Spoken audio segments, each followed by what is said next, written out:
Quais os fatores influenciam o processo decisório no dia a dia das organizações? Já parou para pensar nisso? Bom, nós estamos novamente com o professor Maurício Seixo. Estamos fazendo uma série de 4 vídeos. Se você não assistiu o vídeo anterior falando sobre comunicação, corre lá e assiste. Professor, como podemos contribuir hoje com esse tema? Processo decisório e negociação nas organizações.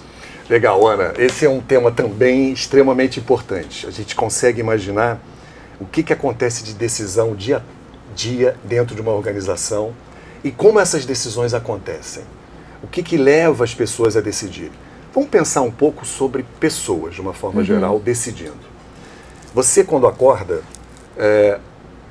você decidiu, a cama que você está deitada, provavelmente você decidiu quando foi comprar essa cama. O lençol que está lá, o travesseiro. Aí você vai até o banheiro, a pasta de dente, o sabonete. Tudo isso, de alguma maneira, são decisões que você tomou. Decisões que a gente diz, decisões simples, né? Mas são decisões que você precisa tomar. Inclusive, às vezes, quem está do seu lado. Ou se não tem ninguém do seu lado. Também não deixa de ser uma decisão.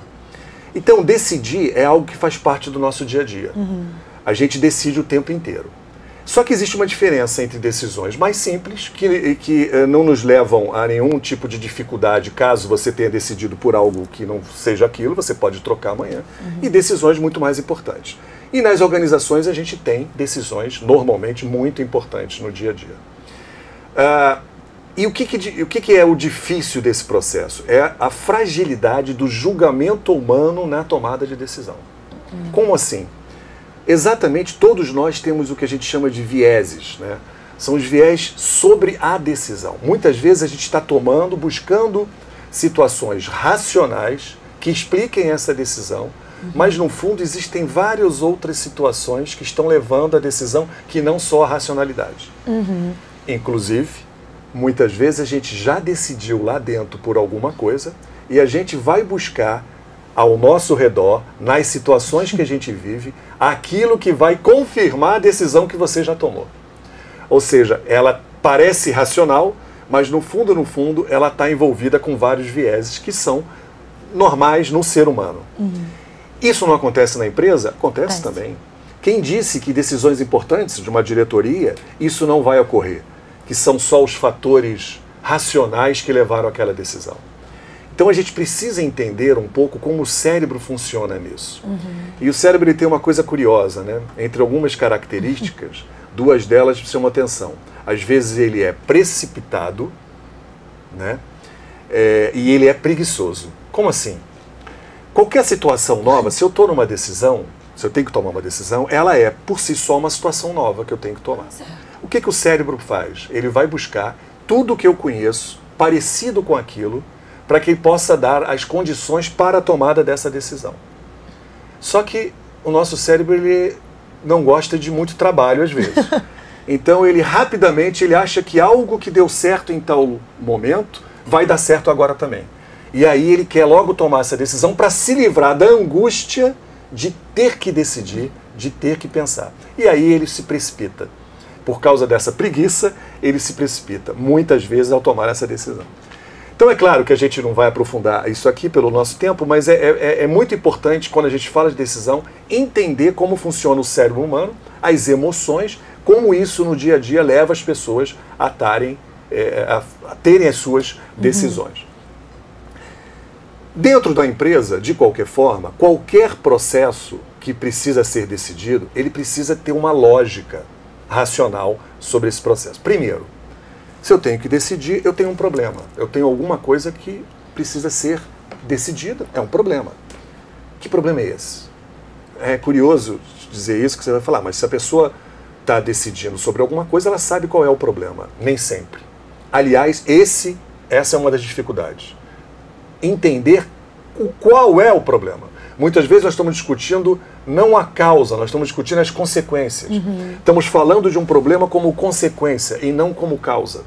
Entender qual é esse problema efetivamente. É na base, né? Na base. A partir daí, que critérios eu vou usar para resolver esse problema? Eu posso ter vários critérios. Vou dar um exemplo. Preciso comprar um carro. Eu quero um carro que seja veloz, que seja econômico, que seja confortável, que seja bonito, que seja... Percebe? É muito Cada vez difícil. que eu falo alguma coisa aqui, ele está ficando mais caro, né? O carro então, assim, não existe. Ele praticamente não existe. Então, eu preciso entender que critérios são importantes para a minha decisão de comprar o carro.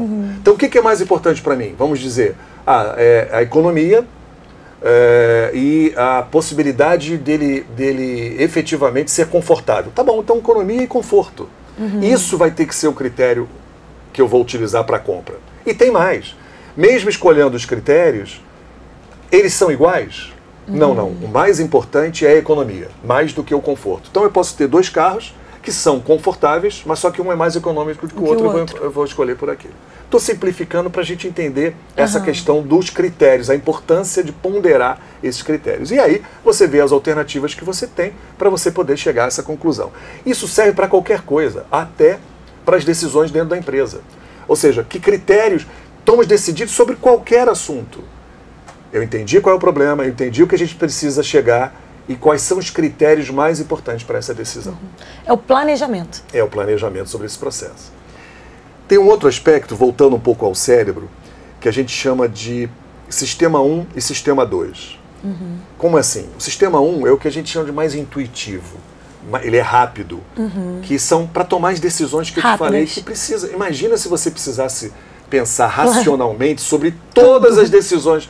Se eu vou com essa, eu não sei se falar de blusa agora, mas se eu vou com essa blusa, se eu vou com essa calça, se eu vou com qualquer coisa assim, se eu vou com qual é a pasta de dente que eu vou com, se cada uma delas eu tivesse que usar um processo com critérios, com avaliação, não é uma coisa mais simples, é o que a gente chama de sistema 1 mais intuitivo.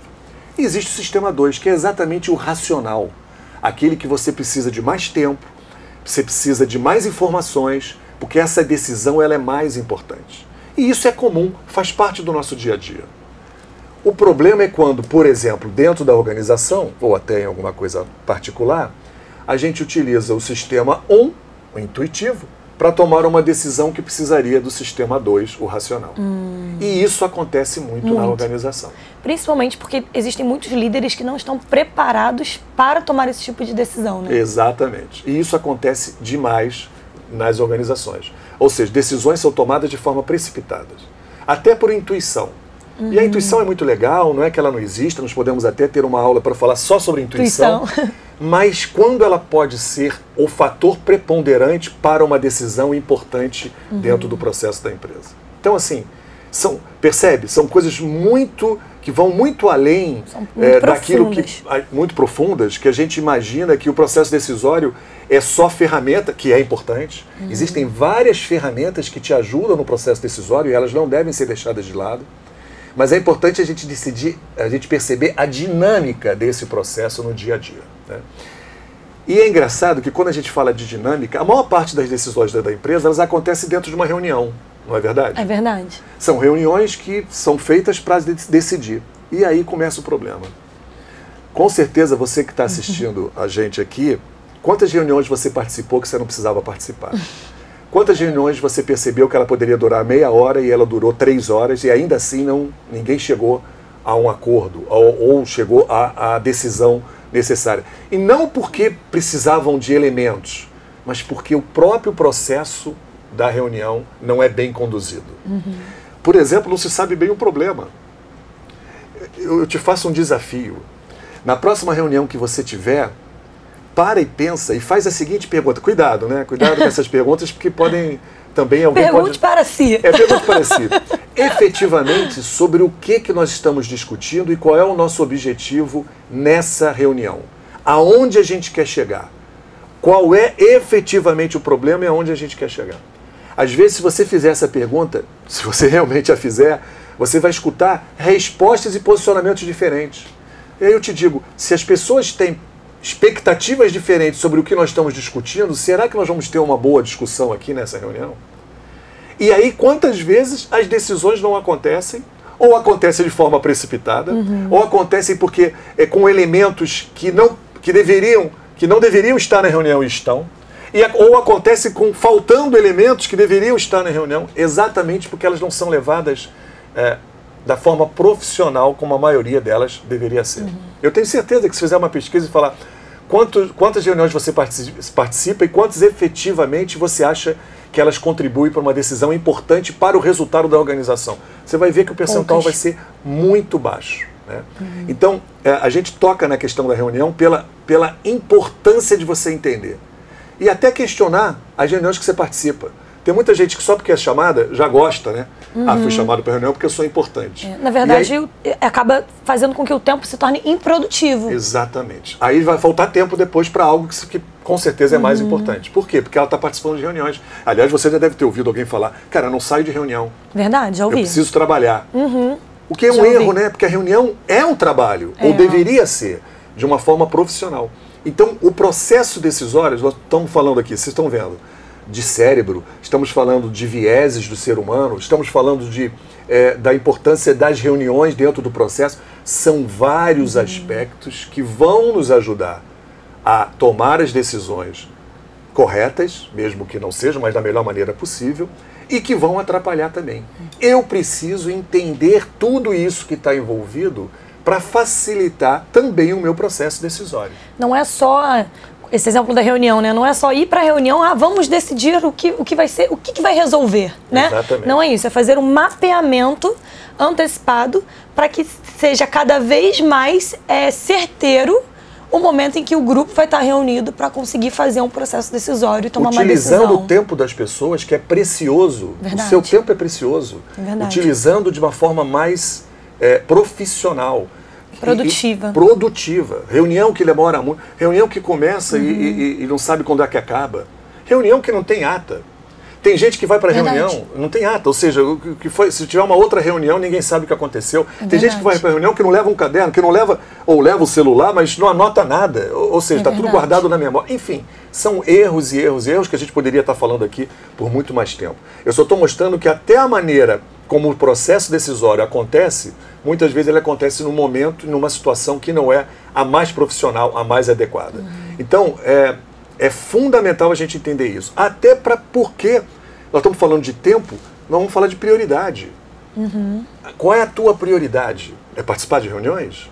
É, quando ela for importante e ela tiver alguma coisa a ver com a meta que você tem.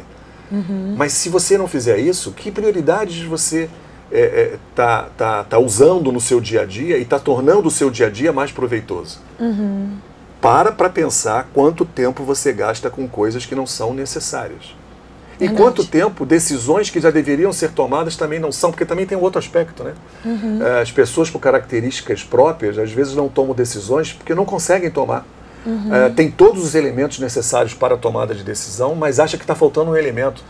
E aí a gente pode falar um pouco, a gente fala isso um pouco na aula, sobre os perfis diferentes das pessoas e como isso influencia no processo decisório. Uma pessoa mais analítica, né? Uma pessoa que precisa de mais informação para tomar decisão. E aí eu pergunto, você sabe qual é o perfil daquelas pessoas que você lida no dia a dia? E o seu perfil, né? E será que você conhece o seu perfil? E o perfil, o seu e o do seu chefe? É verdade. Se você entende o perfil do seu chefe, será que você não pode ter mais vantagens, levando a situação para uma tomada de decisão, respeitando aquele perfil? Verdade. Entendendo que aquilo vai influenciar no processo? É isso que a gente quer que você consiga entender e traga para cá a sua experiência também, para que a gente possa discutir sobre isso. Esse, com certeza, a aula não se encerra nesse assunto. Esse é um assunto que a gente sempre vai discutir, vai ler e vai ter que estudar, porque ele é muito importante. Então, venha participar com a gente no MBA da EduDep, que com certeza será um prazer recebê-lo aqui, para que a gente possa discutir sobre esse e outros assuntos. Obrigado. Professor, para a gente finalizar esse vídeo, que dica você pode deixar para quem está nos assistindo, que está vivendo esse processo decisório? Qual dica você deixaria para que ela consiga se sair bem? Primeiro, o mais importante de tudo, é ela priorizar o que realmente ela precisa colocar energia para decidir, tanto na sua vida pessoal quanto no trabalho.